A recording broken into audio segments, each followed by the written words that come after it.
अस्सलामुअलैकुम, आप देख रहे हैं ANY न्यूज नेटवर्क। मैं हूं मोहम्मद एहसन। मिंचनाबाद से सीनियर डिस्ट्रिक्ट रिपोर्टर मोहम्मद अजीम जोया की रिपोर्ट के मुताबिक तारीखी शहर मंडी सादेगंज में बदबू और ताफुन का राज। जगह जगह पर कूड़े करकट के ढेरों से सड़न पैदा हो रही है। गला मंडी शदीद मुतासिर। मिंचनाबाद तहसील का नौही तारीखी शहर मंडी सादेगंज इंतहाई ज़बोहाली का शिकार होता जा रहा है। शहर भर में कोई गली मोहल्ला ऐसा नहीं जहाँ पर गंदगी और गलाजत के ढेर मौजूद ना हो। गला मंडी जो तारीखी मकाम रखती है, कुर्ब जवार के सैकड़ों किसान ज़रिए जनास लेकर आते हैं और ख़रीदो फरोख्त का बहुत बड़ा मरकज़ आज गंदगी और गलाजत का ढेर में तब्दील हो चुका है। जगह जगह पर गंदा और बदबूदार पानी सड़न पैदा कर रहा है। किसानों को गला मंडी तक ज़रिए जनास लेकर आने में शदीद दुश्वारी और मुश्किलात का सामना करना पड़ता है।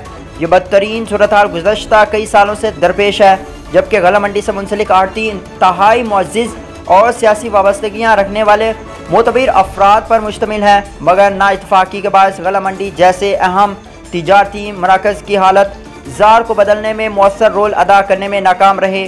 गला मंडी में निकासी आब सिस्टम मौजूद ना होने और नशेबी एरिया होने की वजह से कई माह तक बारिशों का पानी खड़ा रहता है और ज़रूरी अजनास में से सफाई के दौरान बचने वाला कूड़ा करकट मट्टी आलूदगी और ताफुन पैदा करने का सबब बन रहा है, जिसकी वजह से सांस और एलर्जी जैसी बीमारियों में इजाफा होता जा रहा है। अहलिया ने मंडी सादेगंज ने अरबाब इख्तियार डिप्टी कमिश्नर ज़िला बहावनगर, वज़ीर माहौलियात बल्दियात और वज़ीर आला पंजाब से मुतालबा किया कि गला मंडी में निकासी आब और मुख्तसर सड़क की तामीर के लिए फौरी तौर पर मुनासिब तखमीना के मुताबिक ग्रांट जारी फरमाई जाए।